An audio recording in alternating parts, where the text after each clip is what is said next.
Assalamualaikum warahmatullahi wabarakatuh. Perkenalkan, nama saya Eka Urania Hasibuan, jurusan Tadris Kimia IAIN Batu Sangkar.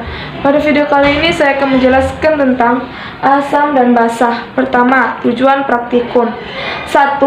Menguji sifat asam basah larutan dengan kertas lakmus. Yang kedua, membuat indikator asam basah dari tumbuhan dan mengamati perubahan indikator yang terjadi yang sering digunakan pada waktu laboratorium.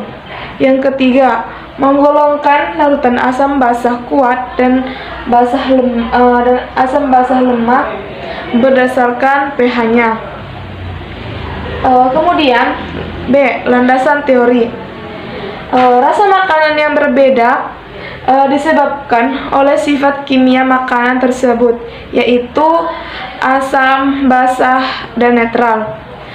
Asam adalah senyawa yang jika dilarutkan dalam air akan menghasilkan ion H positif. Contohnya, HCl menghasilkan H positif ditambah Cl negatif. Kemudian basah.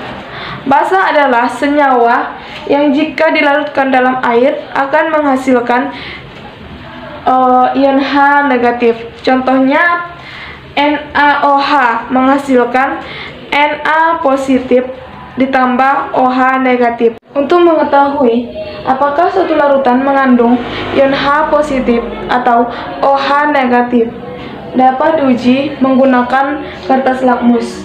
Ada dua jenis kertas lakmus. Yang pertama, lakmus merah dan lakmus biru.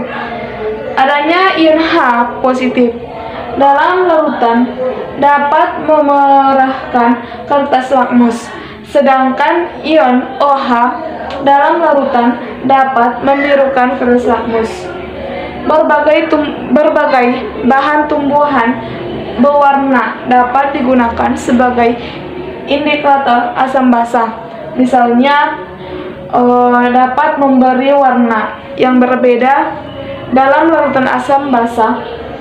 Berzat atau tingkat keasaman suatu larutan dinyatakan dengan istilah pH. 1. pH larutan asam lebih kecil 7. Kedua, pH larutan netral sama dengan 7. Yang ketiga, pH larutan basah lebih besar 7. Kekuatan asam basah dapat ditentukan dari pH larutan dengan konsentrasi yang sama.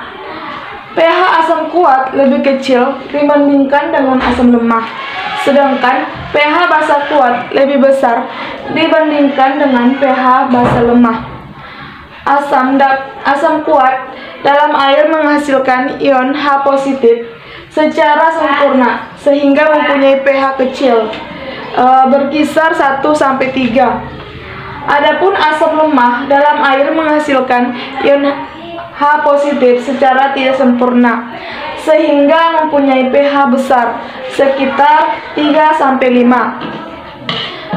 Begitu juga basa kuat dalam air menghasilkan ion OH negatif secara sempurna sehingga mempunyai harga poti kecil, harga pH besar, berkisar 2-13.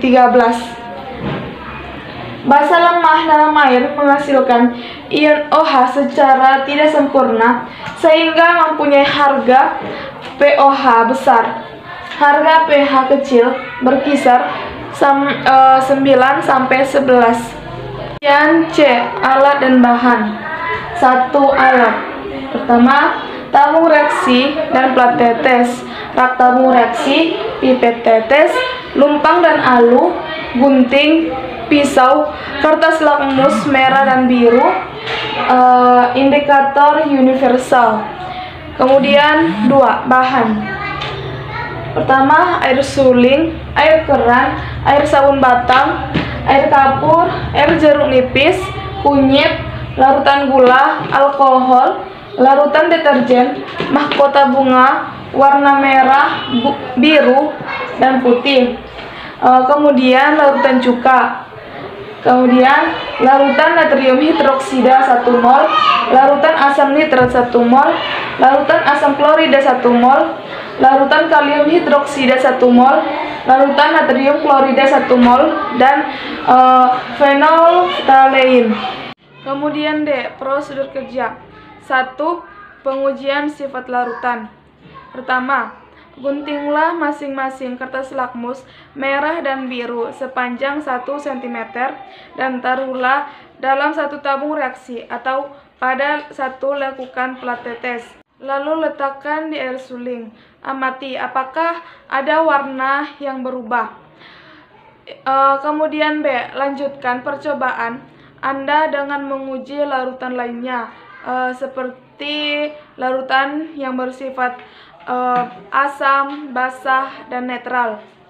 Kemudian yang kedua, membuat indikator dari tumbuhan dan mengamati perubahan warna indikator fenolftalein. A. Giling beberapa helai mahkota bunga berwarna merah dengan kira-kira 5 ml air dalam lumpang. Tempatkan 1 ml air bunga masing-masing ke dalam 2 tabung reaksi.